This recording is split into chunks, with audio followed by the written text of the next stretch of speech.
संवाददाता अयाज खान बरेली से जुड़ चुके हैं। अयाज, जावेद को गिरफ्तार कर लिया गया है, क्या कुछ अपडेट है इस पूरे मामले को लेकर?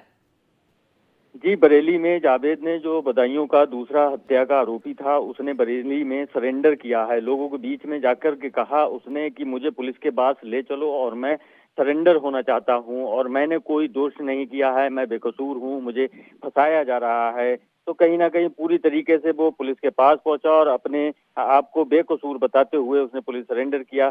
साजिद ने हत्या की थी। उसने ये भी कहा है, उसके भाई लोगों के पूछने पर उसने कहा कि उसके भाई साजिद ने हत्या की थी, मैंने उसमें कुछ नहीं किया है। वो डर की वजह से घर से भाग गया था और बरेली में आके उसने अब सरेंडर किया है जब उसका नाम लिखा। अब पुलिस उसकी जांच में जुटी है, आगे उसकी और कार्रवाई की तैयारी चल रही है। अब देखना होगा आगे क्या क्या होता है। अयाज, क्या उसने बताया कि आखिरकार साजिद हत्या की क्या पहले से साजिश की जा रही थी या क्या मामला था, क्या कारण था, क्यों इन दोनों मासूमों की इतनी निर्मम हत्या की गई? इस तरीके का अभी कोई उसने नहीं बताया। पुलिस पूछताछ में आगे की जानकारी निकलकर सामने आएगी। फिलहाल उसने पुलिस के सामने सरेंडर कर दिया है।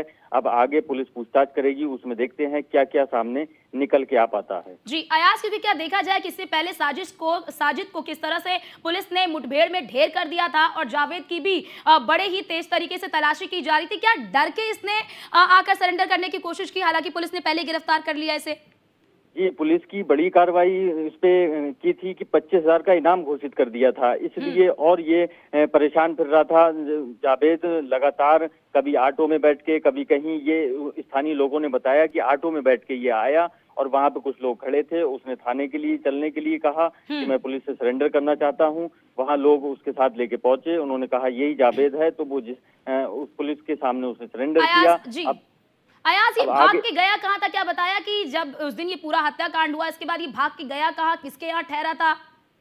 नहीं, इस तरीके की अभी कोई जानकारी निकल के नहीं आई है। सिर्फ ये जानकारी है कि ऑटो में ये बैठ के आया था और उसने पुलिस के सामने सरेंडर करने की बात कही लोगों के सामने, वो लेके पहुंचे, वहां सरेंडर उसने किया है। अब आगे देखते हैं पुलिस किस तरीके की पूछताछ करती है, उसमें क्या निकल के सामने तक आते हैं। बिल्कुल, क्योंकि देखिए अयाज, अब जावेद ही एक ऐसा शख्स है जो इस पूरे मामले का खुलासा कर सकता है कि आखिरकार क्यों इन दोनों ही बच्चों की निर्मम तरीके से हत्या की गई है, क्या कारण रहा है, क्या इसके पीछे की साजिश रही है। जावेद ही अब इसका खुलासा कर सकता है। जी बिल्कुल, और इसमें अहम बात यह है कि जब बरेली इसने सरेंडर किया था, बदायूं पुलिस को बरेली पुलिस ने फिर सूचित किया।